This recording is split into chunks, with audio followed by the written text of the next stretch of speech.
I thought since Animal Revolt Battle Simulator has been adding Greek units to the game, I thought I would talk about the ancient Phalanx.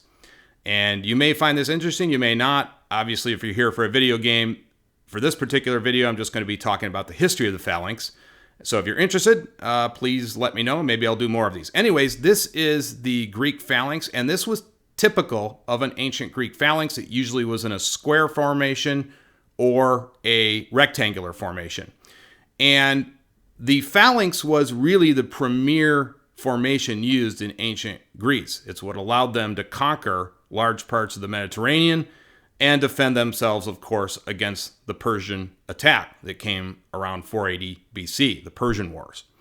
Now, the ancient Greek Phalanx was used by every city-state. It wasn't just the Spartans. They all used the same formation, and they used it quite effectively.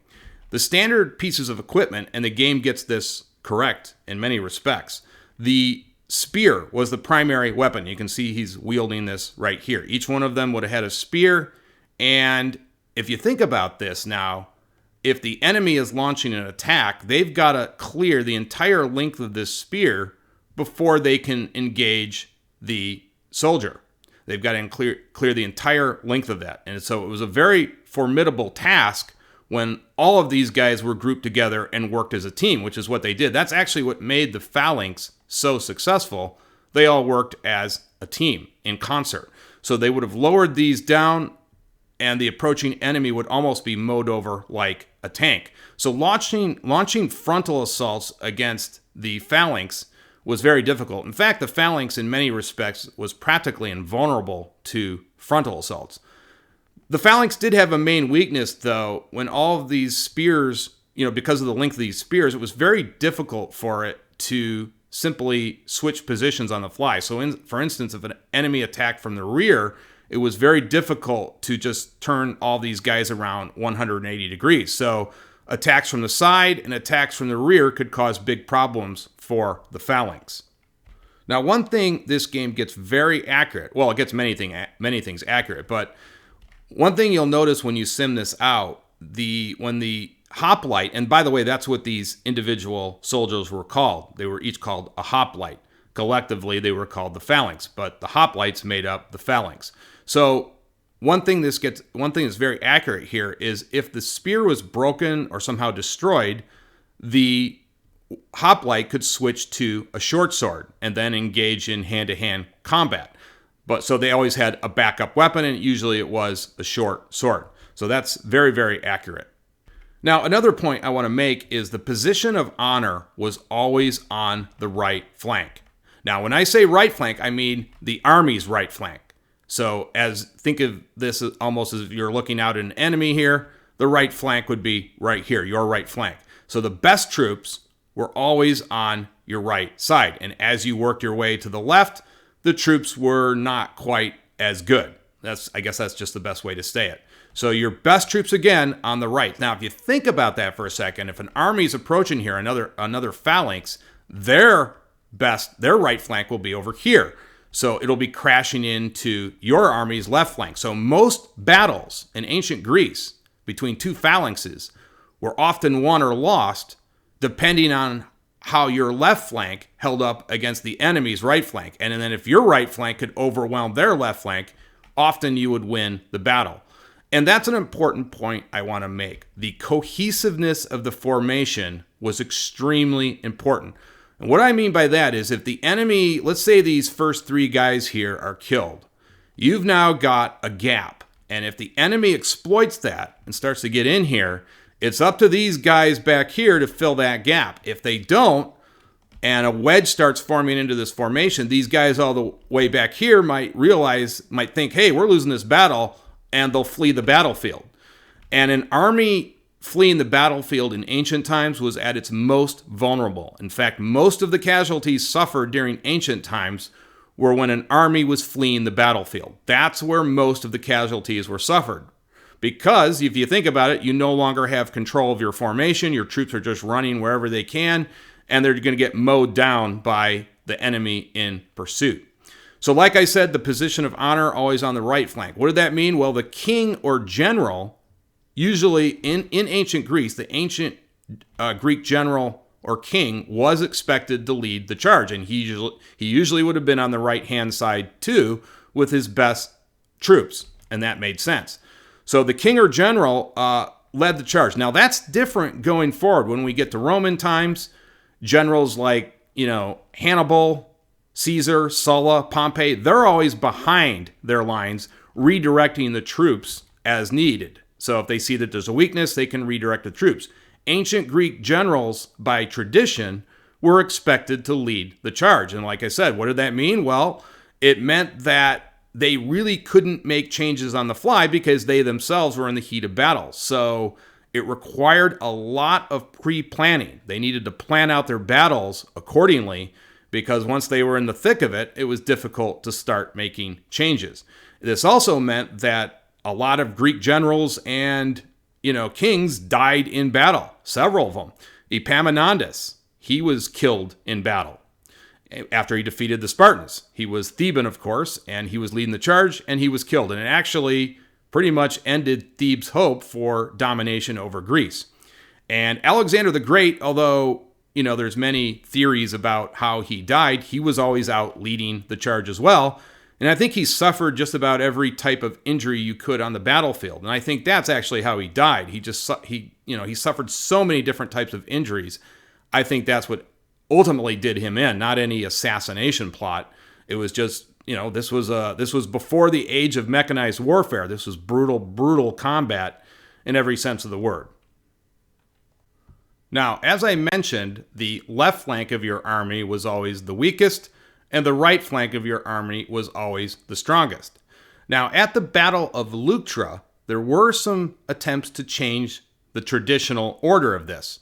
And this, of course, was the Theban general Epaminondas. The Thebans are in blue here.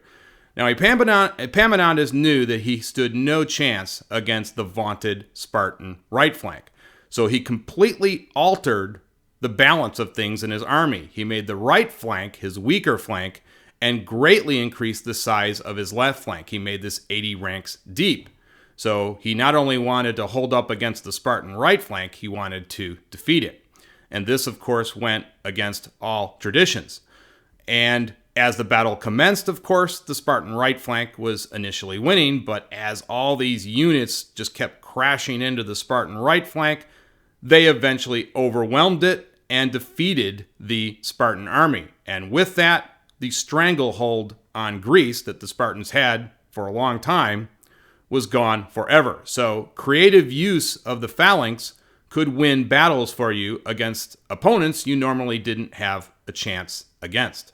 Now, as we move forward through the centuries, the Phalanx became more and more specialized. No longer did you just have a block of heavy infantry soldiers.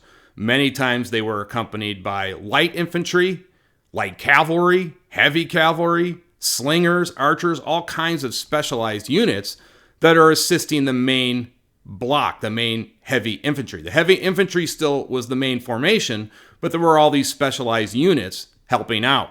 So again, you would have had light cavalry, heavy cavalry, and especially by the time we get to the time of Philip and Alexander, their armies have all kinds of specialized units that they're using in concert with the main formation.